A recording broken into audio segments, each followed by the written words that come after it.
Estimados amigos da Tribuna da Imprensa Sindical, estou aqui no evento do companheiro Ciro Gomes, no Clube de Engenharia, iniciativa da AEPET, com o Clube de Engenharia, onde muitas propostas em defesa da soberania foram apresentadas. Aqui do meu lado esquerdo, o presidente da AEPET, Felipe Coutinho, aqui o diretor Ricardo Maranhão, um grande nacionalista também. Presidente Felipe Coutinho, obrigado pela participação. E parabéns pela iniciativa que vocês se propuseram hoje a fazer esse debate amplo em defesa dos interesses nacionais na área energética, da soberania. E fala uma coisa, como é que você vê a perspectiva daqui para frente com essa eleição há 2 semanas do pleito? Qual é a nossa chance de manter um projeto de nação em defesa dos interesses nacionais, um candidato que nos represente? Como é que você está vendo esse panorama? Obrigado. Eu vejo o seguinte, a eleição é um momento muito importante, é um momento que realmente vai influenciar bastante no nosso destino, mas essa luta, essa disputa pela defesa de um projeto nacional, pela defesa dos nossos recursos, pela defesa da Petrobras a serviço da maioria dos brasileiros, isso é uma coisa que não termina com a eleição. Independente do resultado da eleição, a gente vai ter que continuar lutando, trabalhando, unindo os trabalhadores, os aposentados, os estudantes, todos aqueles que vivem do trabalho, ou viveram do trabalho, ou viverão do trabalho, em torno das nossas riquezas, do nosso patrimônio, para que o Brasil possa se apropriar dessas riquezas. Porque nenhum país se desenvolveu exportando petróleo por multinacional estrangeira. Então é preciso que a gente faça uso do petróleo, use o petróleo em prol do desenvolvimento nacional. E para isso que serve a Petrobras, para isso que a gente se mobiliza, apresentando propostas. Corretíssimo. Ricardo, obrigado pela participação. A Petrobras continua, a gente precisa que ela continue sendo um motor, um dínamo da nação para o nosso progresso, para o nosso desenvolvimento. E o candidato Ciro Gomes se posicionou mais uma vez muito bem, está coerente. Como é que você vê a possibilidade de um segundo turno que se polarize, que a gente continue com a perspectiva de vencer essa eleição para que 2019 não seja um fiasco como foi os últimos 4 anos? Veja bem, nós vivemos um momento extremamente grave, talvez a mais grave crise vivida na história do Brasil. São mais de 13 milhões de desempregados. E essa crise não é apenas uma crise econômica, é uma crise ética, é uma crise social, uma crise política. Né? Uma classe política desmoralizada, por exemplo, explícitos de falta de patriotismo, a juventude, a mocidade, quando você fala em política, há um certo ceticismo, até uma indignação. Isso é muito ruim para a democracia.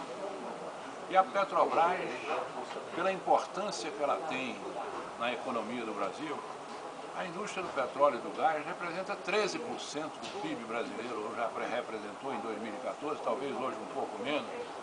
Né?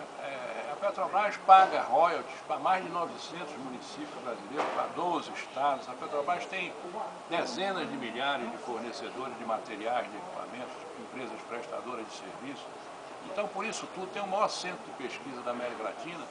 A Petrobras tem condição de ser utilizada como um vetor para a retomada do desenvolvimento.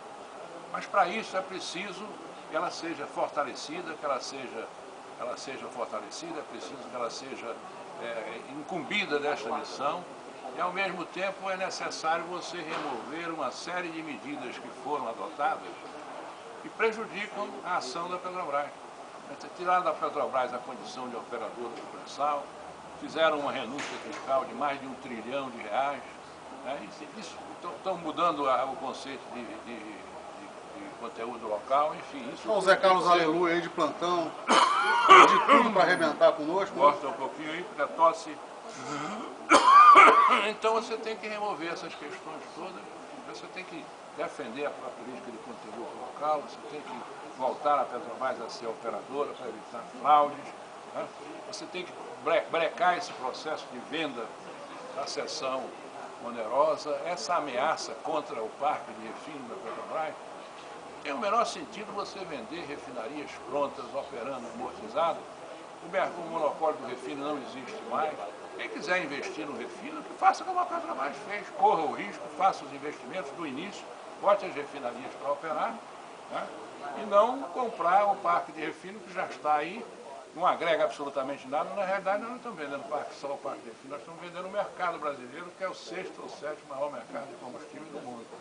De forma que eu vejo isso com uma necessidade. Estamos aí, com meus 74 anos, ao lado do Felipe, dos companheiros da AEPET, continuamos nessa luta que eu tenho certeza, mais uma vez, será vitoriosa, porque a justiça, o direito e a soberania estão do nosso lado. Bom, eu agradeço em nome da Tribuna da Imprensa Sindical, lembrando que existem modelos aí excelentes, a Noruega é um grande modelo para a gente seguir, acredito que sim. Nós temos que fazer uma escolha se nós queremos ser, né, com o devido respeito pelos nossos colegas africanos, sul-americanos, se nós queremos ser uma Noruega, se queremos ser uma Angola, né, ou uma Venezuela. São exemplos. Por que a Venezuela hoje importa até alface? Porque a indústria do petróleo da Venezuela começou muito antes da brasileira. A Venezuela entregou o petróleo para as multinacionais em 1800 e pouco, no final do século XIX, e só veio a nacionalizar a indústria do petróleo em 1975. Foi o Rômulo Bittencourt que fez essa nacionalização. Então, durante mais de 100 anos eles estiveram lá e não tiveram nenhuma preocupação de criar um parque fornecedor de materiais e equipamentos, diferentemente do quintal, diferentemente da Petrobras, que veio muito mais tarde, em 53, o petróleo só foi descoberto no Brasil em 1938, por brasileiros, diga-se de passagem, e por servidores públicos do Conselho Nacional do Petróleo. Né? E quando a Petrobras chegou, ela tomou, desde os primeiros dias da existência, teve uma preocupação de gerar tecnologia, de desenvolver fabricantes, materiais, equipamentos, enfim, hoje nós temos uma indústria diversificada graças a essa ação da Petrobras. Bom, então fica aqui a última palavra do presidente Felipe Coutinho, lembrando que a Tribuna da Imprensa tem lado e o nosso lado é o lado dos trabalhadores. Presidente, fica à vontade para um recado final. Eu agradeço mais essa oportunidade de trocarmos essa ideia. É importante ressaltar que nós queremos que a população brasileira, que os formadores de opinião, que os estudantes, que os jornalistas conheçam as propostas. São as propostas da EPET, Programa Setorial Petróleo e Energia, da Associação dos Engenheiros da Petrobras. Uma busca aí no site de busca, todo mundo vai ter acesso. Tem um programa são 10 pontos que estão redigidos e também tem um vídeo que exemplifica quais são as nossas Fizemos, inclusive, recomendo aos leitores uma entrevista recente com o presidente Felipe Coutinho. Teve um sucesso sensacional, mais de 30 mil visualizações.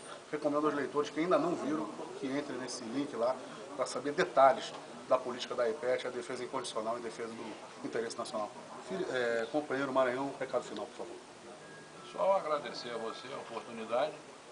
Você faz parte daquela parte da mídia que nós chamamos a mídia verdadeiramente democrática. Num país onde há certas características, um país marcado por profundas desigualdades, né? 60 brasileiros têm um patrimônio e uma renda equivalente à metade da população brasileira. Tem gente no Brasil com fortuna da ordem de 10 bilhões de dólares. O povo brasileiro não consegue alcançar um número desse. E essa desigualdade do ponto de vista econômico, do ponto de vista pessoal, é uma desigualdade também na mídia, né? Nos mecanismos de informação. Nós temos 5 famílias que controlam os meios de comunicação no Brasil. Né? A Rede Globo de televisão são 220 estações repetidoras e geradoras de informação, mas a Rede Globo, a família Marinho, os 3 filhos do senhor Roberto Marinho, não é apenas a Rede Globo de televisão, né? É o Jornal Globo, é o Jornal Extra, é o Valor Econômico. Somente no Rio de Janeiro são 6 estações de rádio. Verdade cruzada, né? E isso aí é uma coisa absolutamente inconcebível quando se fala em regular isso, em democratizar os meios de comunicação. É uma gritaria, querem fazer censura. E todos os países desenvolvidos, na Grã-Bretanha, no Reino Unido, na França, nos Estados Unidos, esse tipo de controle maciço dos meios de comunicação não é permitido, não é tolerado de maneira nenhuma. Isso são as chamadas grandes democracias. Né? De forma que vocês estão de parabéns. E nós estamos aproveitando aí a oportunidade. Conversamos com esse professor, Ricardo Maranhão. De que é necessário também democratizar a informação, porque no dizer de Chomsky, Chomsky diz que a mídia, ela produz os consentimentos. Né? É preciso esclarecer a opinião pública, porque não há democracia sem opinião pública esclarecida. Então, seguiremos, obrigado você, meu amigo, seguiremos ombreando em defesa da Petrobras, da soberania nacional, dos interesses do Brasil. Obrigado a vocês, obrigado pela participação.